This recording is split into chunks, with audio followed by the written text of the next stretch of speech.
And now for a look at Ukraine's rich Jewish heritage, then and now, brought to you by the Ukrainian Jewish Encounter based in Toronto, Ontario.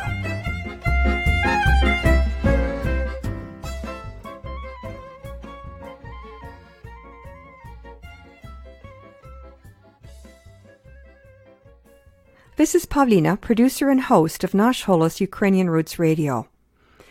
Ruth Ellen Gruber is an American journalist, author, editor, and researcher. She has published and lectured widely and has won several awards for her work on Jewish heritage and contemporary Jewish issues in Europe. Her book, Jewish Heritage Travel, A Guide to Eastern Europe, was first published over 25 years ago and is still considered the most complete Jewish travel guide to the region. We first learned about Ruth and a bit about her work last year in an episode here on Ukrainian Jewish Heritage dealing with dark tourism, which involves travel to places historically associated with death and tragedy.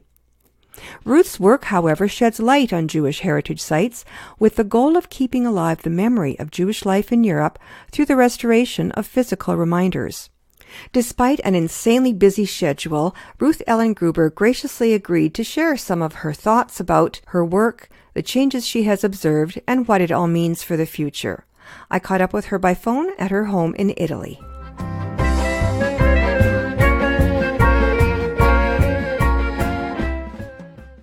So you're American born, raised, and educated. What prompted you to move to Europe after graduating university? Well, it was personal, actually. I mean, in my senior year of college, I studied in Europe and then went back. And after graduation, I came back to visit my parents who were living in Europe at the time. And then, I ended up getting a job after hanging out at home for a bit and then doing some research work for my father. I ended up getting a job with the Associated Press as an intern in Rome. And then I was hired sort of on a full-time basis by United Press International, where I subsequently was based in 6 different countries in a career with them as a foreign correspondent. Wow, so you took journalism in university, that was your degree? No, I have a degree in art. I always wanted to be a writer. Ah, okay, so you were foreign correspondent for several years. For over a decade, yeah. Was that dangerous work? Dangerous, I wouldn't say. When I was a correspondent for United Press International, I worked for them. I was based for them in 6 different countries. Half of the time I was in communist countries. And when I was based in Poland in the very early 1980s, I ended up being arrested and put into jail for 24 hours. And, there was a big case where they appeared to accuse me of espionage. It was a big nothing burger, really.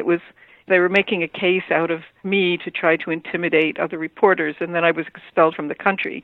But I was never in any danger then.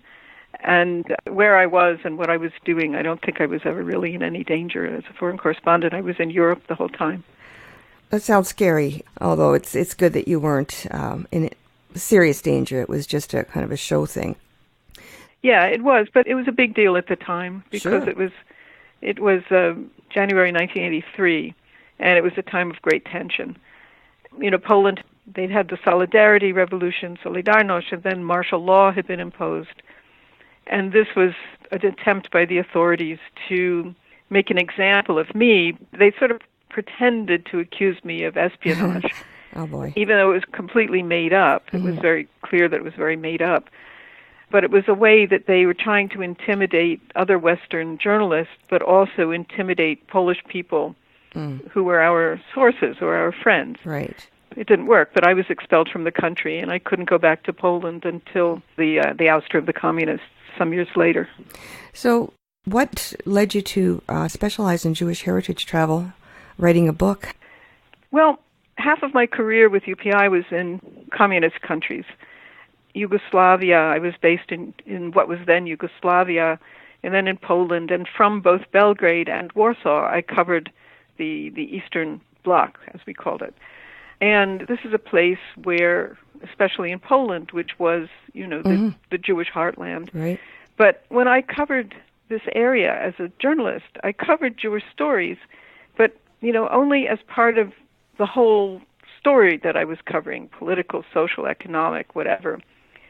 And on my second visit to Romania, I traveled all around Romania with the then chief rabbi, who was quite a character. We visited at Hanukkah. We visited lots of Jewish congregations and synagogues, Jewish communities all around the country. I think I traveled with a rabbi for 6 days, and I think we visited 19 Jewish communities. Mm-hmm. And so I saw these buildings, and I saw some of the cemeteries. And in one of these towns, it was the town that my grandparents had come from. So while we were there, I was able to go to the Jewish cemetery, and they helped me find the grave of my great-grandmother, who was buried there. And, I wrote about this, but I wrote about it as part of all the political and other stories that I was writing about these countries. Mm-hmm. However, I had had this experience. And then about a decade later, at the end of the 80s, when the wall was coming down, my brother had just become the founding director of what was called the Jewish Heritage Council of the World Monuments Fund. And he was trying to establish inventories of what remained of Jewish heritage sites in the former communist bloc. And since I was covering the revolutions, let's say in 1989, 1990, he said to me, when you're out there covering these political events, if you come across a synagogue, a Jewish cemetery, whatever, please take a picture, make a description, and send it back, because there were no inventories of what was there. There was an assumption that nothing remained. There was an assumption, let's say in the United States, that nothing remained, or very little remained.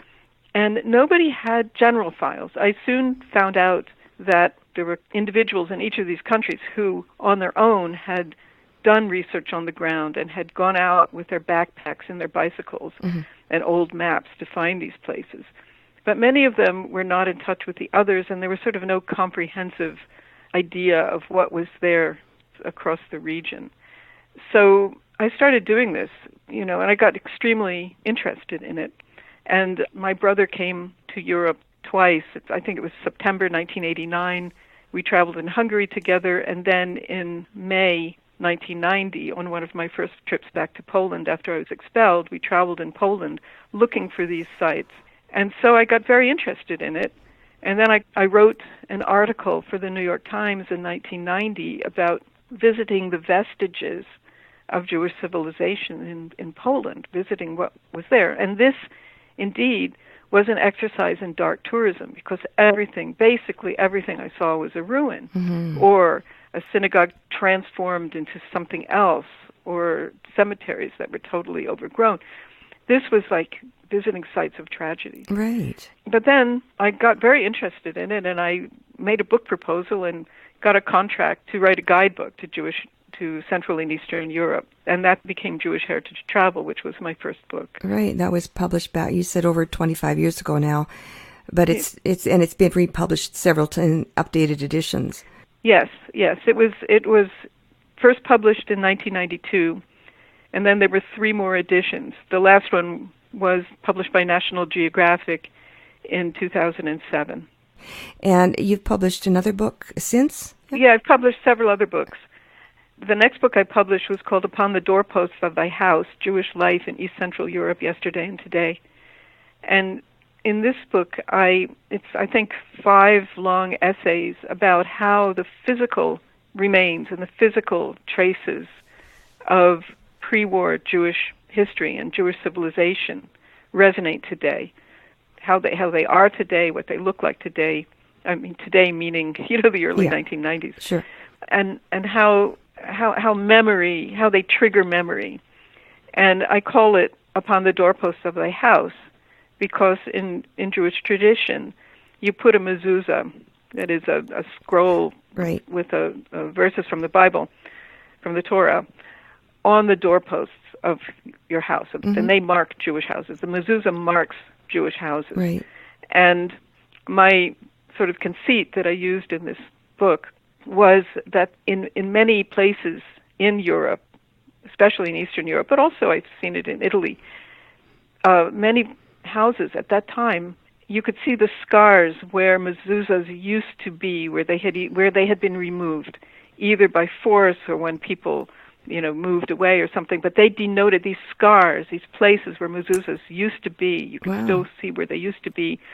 They denoted places where Jews once lived but didn't live anymore. And just like these, empty places of mezuzahs on doors, I made the conceit more like these physical remains, the synagogues that still stand, the Jewish cemeteries that still stand, even though they may be abandoned and in terrible condition. They're like symbolic mezuzahs because they indicate towns and cities and villages, entire countries where Jews once lived and don't live anymore. And then the memories that people have are also like symbolic mezuzahs because they also still resonate, even though many decades have passed. I learned about mezuzahs actually just last week. I spoke with a young man in Kiev I call him a born-again Jew. He found his mother is Jewish, his father's Ukrainian, and he only really found out 7 or so years ago that he was Jewish because his mother was. And so he's like now on a journey of discovery. And he's also, and he's also cataloging all the shtetls that have disappeared or are about to disappear in central and eastern Ukraine, where there's not that much restoration work being done. And I don't understand why they would be removed from doors. Well, because when the Nazis came, they ripped them away. Or when people fled, they often took them with them. Or when, after the war, people rebuilt the houses and moved in, they took them down. There weren't Jews living there anymore, so they took them down. Those are the 3 main reasons that they wouldn't be there anymore. Right, yeah. I've been speaking with Ruth Ellen Gruber, an American journalist, writer, editor, and researcher now living and working in Europe. She is the author of several books, including Jewish Heritage Travel, A Guide to Eastern Europe, and Upon the Doorposts of Thy House, Jewish Life in East Central Europe. In part 2 of this interview next week, we discuss her other books, a website she runs that collates information and news about Jewish heritage sites in Europe, as well as her work in Ukraine. I hope you'll join us next week. Thank you for listening today. I'm Pavlina, producer and host of Nash Holos Ukrainian Roots Radio.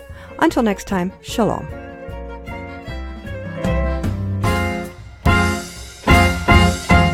Ukrainian Jewish Heritage is brought to you by the Ukrainian Jewish Encounter based in Toronto, Ontario. To find out more about their work, visit their website and follow them on Facebook and Twitter. Transcripts and audio files of this and earlier broadcasts of Ukrainian Jewish Heritage are available at their website, ukrainianjewishencounter.org, as well as at the Nash Holos website, www.nashholos.com.